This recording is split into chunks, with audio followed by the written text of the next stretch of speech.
రాజన్న సిరిసిల్ల జిల్లా వేములవాడ అర్బన్ మండలం ఆర్&ఆర్ కాలనీ చిర్లవంచ గ్రామం మున్నూరు కాపు సంఘం ఆధ్వర్యంలో ఘనంగా పోచమ్మ బోనాలు నిర్వహించడం. ఈ సందర్భంగా మహిళలింటికి బోనం తీసి డప్పు చప్పుల మధ్య పురవిధుల గుండా ఊరేగించారు. అనంతరం పోచమ్మ దుర్గమ్మ అమ్మవారి ఆలయానికి చేరుకుని బోనాలు నైవేద్యం సమర్పించి మొక్కులు చెల్లించుకున్నారు. ఈ సందర్భంగా వారు మాట్లాడుతూ ప్రతి ఆషాఢ మాసం పోచమ్మ అమ్మవారితో పాటు గ్రామంలోని గ్రామ దేవతలందరికీ బోనాలు సమర్పించి మొక్కులు చెల్లించుకుంటామని తెలిపారు. ప్రజలంతా సుఖ సంతోషాలతో ఆయురారోగ్యాలతో ఉండాలని, వర్షాలు సమృద్ధిగా కురిసి పంటలు బాగా పండాలని, వర్షాకాలంలో ఎలాంటి అంటువ్యాధులు ప్రబలకుండా చూడాలని అమ్మవారిని వేడుకున్నట్టు తెలిపారు. ఈ కార్యక్రమంలో మున్నూరు కాపు సభ్యులు, మహిళలు, యువతీ యువకులు, గ్రామస్తులు తదితరులు పాల్గొన్నారు.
మున్నూరు కాపు సంఘం ఆధ్వర్యంలో, పటేల్ సంఘం ఆధ్వర్యంలో చిర్లవంచ ఆర్&ఆర్ కాలనీలో అమ్మవారు పోచమ్మకు మరియు దుర్గమ్మ, మహాలక్ష్మమ్మ బోనాలు మరియు కంకాల పోచమ్మ, బండల పోచమ్మ 6 గ్రామ దేవతలకు ఘనంగా చేసుకున్నందుకు ఈ గ్రామ దేవత అందరినీ సహకరించి ఈరోజు వర్షం పడినందుకు మన ఊరు మీద, మనందరి మీద ఆ గ్రామ దేవతలు మాకు సహకరించాయని ఇప్పుడు ఎంతో సంతోషంగా ఉన్నామని కోరుకుంటున్నాను. జై మున్నూరు కాపు సంఘం, జై మున్నూరు కాపు, జై మున్నూరు కాపు. మన మున్నూరు కాపు సంఘం ఆర్&ఆర్ కాలనీ చిర్లవంచ గ్రామంలో మైసవ తల్లి, పోషమ్మ తల్లి, మహాలక్ష్మి, దుర్గమ్మ, పోషమ్మలకు 3 పోషమ్మలకు కలిపి మేము ఘనంగా బోనాలు జరపడం జరిగింది. అందుకు మా ఊరు గ్రామం అందరూ పెద్దలు, చిన్నలు అందరూ కలిసి మేము అంతా సంబరాలు చేసుకుంటున్నాము. ఇందుకొరకు ఆ దేవుడు వర్షాకాలం కూడా వర్షాన్ని ఆపుకున్నాడు. అంతా దేవుని దయ, మాకు అంతా చాలా సంతోషంగా ఉంది.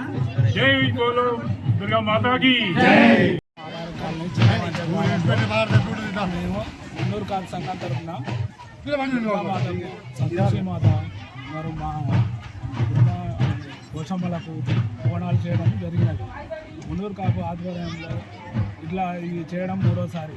అందరూ కుల బంధువులు అందరూ సాక్షిగా పాడి పంటలు అన్నీ మంచిగా ఉండాలని, మా ఊరి గ్రామం తరఫున అందరూ బాగుండాలని కోరుకుంటున్నాం.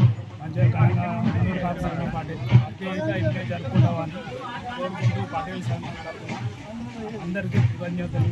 మరి అన్ని పాడి పంటలు మంచిగా ఉండాలని గ్రామ దేవతలకు మొక్కుతున్నాం.